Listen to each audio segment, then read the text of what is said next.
Olá, meus amigos do canal, mais um vídeo do canal Ismael Oliveira, sejam todos bem-vindos.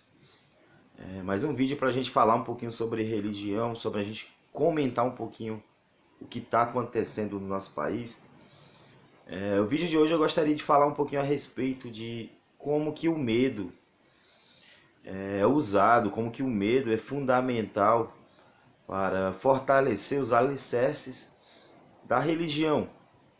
Da grande maioria das religiões, o medo é a ferramenta principal que é utilizada para poder propagar essa ideia de religião.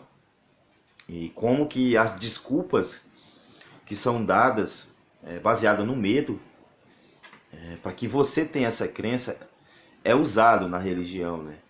Como vocês sabem, a grande maioria das pessoas tem medo da morte. A morte é algo que assombra, que amedronta boa parte das pessoas. E o que eles usam esse medo tão grande da morte?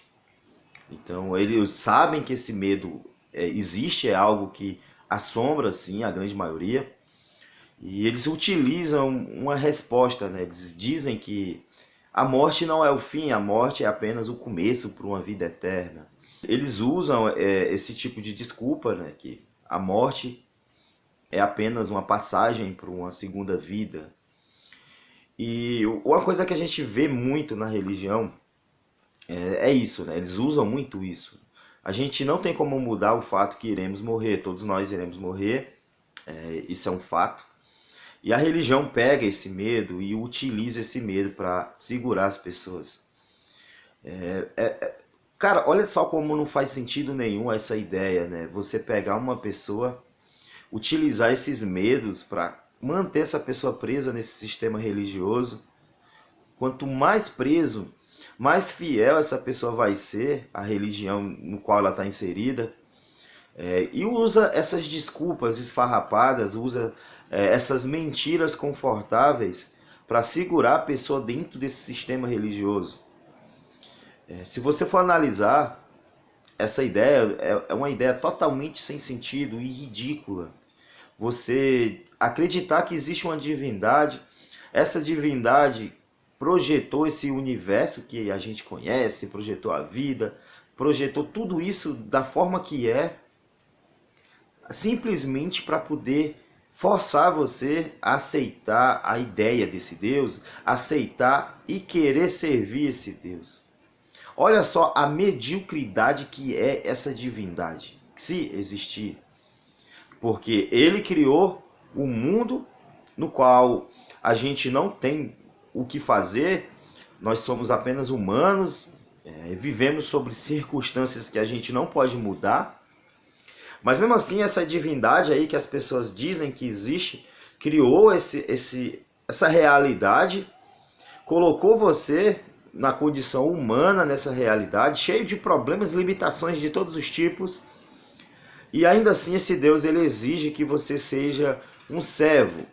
Esse Deus ele exige que você seja o seu escravo pessoal. Ele exige que você vá ser o seu adorador. Como que isso pode dar certo? Uma divindade que supostamente existe, que é toda soberana, mas de alguma forma ela não é totalmente plena, porque ela tem necessidades de ser adorado por pessoas. Ela tem necessidade de que um simples ser humano, comparado com a ideia desse Deus, não tem nem como comparar, né? Ser humano seria algo minúsculo, já Deus, algo tremendamente grande, que não teria nem como a gente mencionar aqui, né? Mas ele de alguma forma, ele precisa que esse ser humano limitado e ridículo adore ele.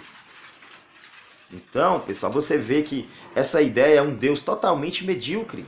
Se existe esse tal Deus, ele é um medíocre total. Agora, ultimamente, a gente tem visto aí na Bahia esses problemas aí da inundação, pessoas perdendo suas casas, perdendo seus bens, perdendo a vida. Aí a gente vê desculpas na internet, pessoas dizendo, não, mas Deus ele permite o mal para que as pessoas se acheguem a ele. Pessoal, desculpa o barulho, é porque começou a chover. E Acaba que vai fazer algum ruído, mas é a chuva aqui do lado, tá?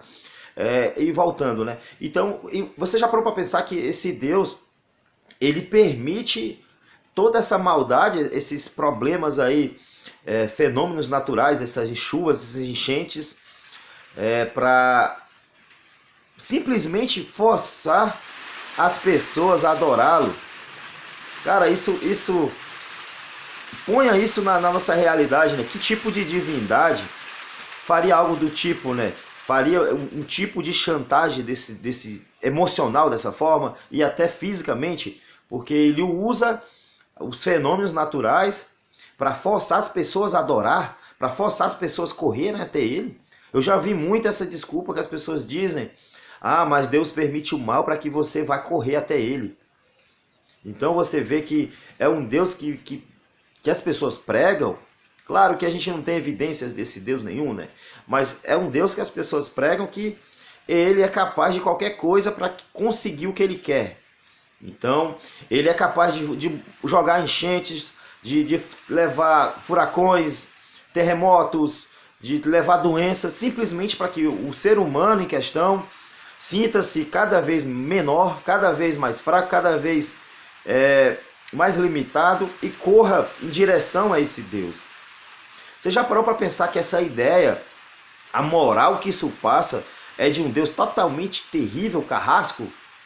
Um Deus que, para ser adorado, ele precisa fazer chantagem com as pessoas, precisa torturar as pessoas, levando enchentes para as pessoas, matando as pessoas afogadas, tirando os seus bens. A vida aqui já não é muito fácil e ele dificulta isso o máximo que ele pode, segundo, lógico, essa ideia que os religiosos falam, para simplesmente para as pessoas irem até ele e adorar. Olha só, cara, como que isso pode ser um Deus pleno? Um Deus que é totalmente pleno, ele precisa ter escravos humanos, escravos, pessoas limitadas para ficar adorando ele todo momento, cantando músicas. Então, cara, essa ideia divina é algo totalmente ridículo, algo totalmente sem sentido algum. Como que uma divindade, se existisse, precisaria exigir o amor das pessoas?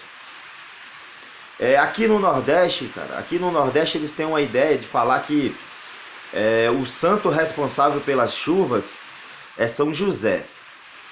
E geralmente a data para comemorar esse dia de São José é sempre quando coincide no inverno. Tanto é que está chovendo aqui. E eles sempre falam, o dia de São José não falha, sempre chove. Geralmente eles já colocaram a porra da data justamente no inverno, então onde tem a probabilidade maior de chover.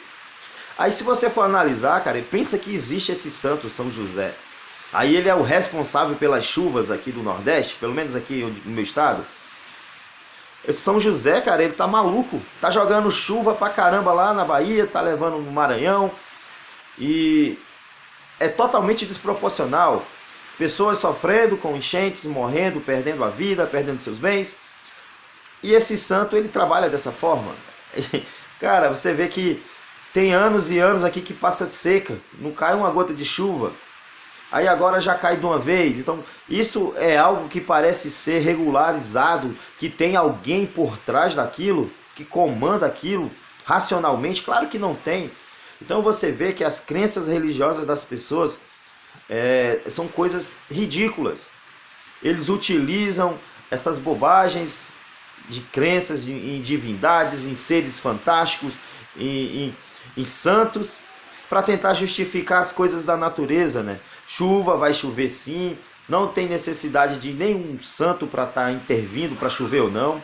Não tem nenhum tipo de justiça nessa porra dessa natureza. Uma hora você está morrendo de seca, outra hora é chuva demais, então você vai ver que não tem justiça, não tem divindade nenhuma, não tem São José, não tem Jesus, não tem Deus nenhum que vai comandar esses fenômenos da natureza, né? Então você vê que é apenas a crença, apenas a mente do ser humano falando mais alto, né? Então, pessoal, é esse. O vídeo de hoje é só para mostrar para você a mediocridade que é desse suposto Deus, que ele é capaz de permitir, de arquitetar o mal simplesmente para forçar as pessoas a adorá-lo. Isso é a desculpa que os religiosos dão. Se você pegar qualquer religioso aí, um pastor, um líder religioso, ele vai falar isso. Não, Deus está fazendo uma prova para você ir até ele. Cara, olha só, que sentido isso faz, né? Seria um Deus, um gangster, porque ele te causa o mal para que você baixe a cabeça, para que você seja um servo dele à força. Essa é a ideia que a religião passa para você. São mentiras confortáveis que eles vão colocar na sua cabeça para te levar para lá. Porque ninguém quer morrer, a galera, todo mundo tem medo de morrer, tem medo do desconhecido. Logo a religião vem para sanar isso aí. Vai te dar uma respostazinha bonitinha, confortávelzinha, que quando morrer você não é o fim. Você vai para o céu, vai rever a vovó, vai rever o vovô que já faleceu, os entes queridos, e lá você vai viver eternamente do lado do Jesus. Numa rua de ouro, numa nova Jerusalém, onde você vai ter o seu galardão, você vai ter a sua coroa. Então, pessoal, isso é apenas mais uma mentira confortável para tentar acalmar você. Se você não for capaz de conviver com a realidade, de saber que não há evidências de vida após a morte, se você não tem essa capacidade de viver com isso, continue na religião. Porque a religião, querendo ou não, vai trazer para você um sentido de vida, mesmo que falso. Agora, se você é uma pessoa mais racional e prefere a realidade, mesmo que ela não seja uma realidade tão boa, então está na hora de você questionar suas crenças, está na hora de você questionar o que você tem acreditado toda a sua vida, né? Então, pessoal, o vídeo de hoje é esse. Feliz ano novo aí para todos vocês aí. E até mais.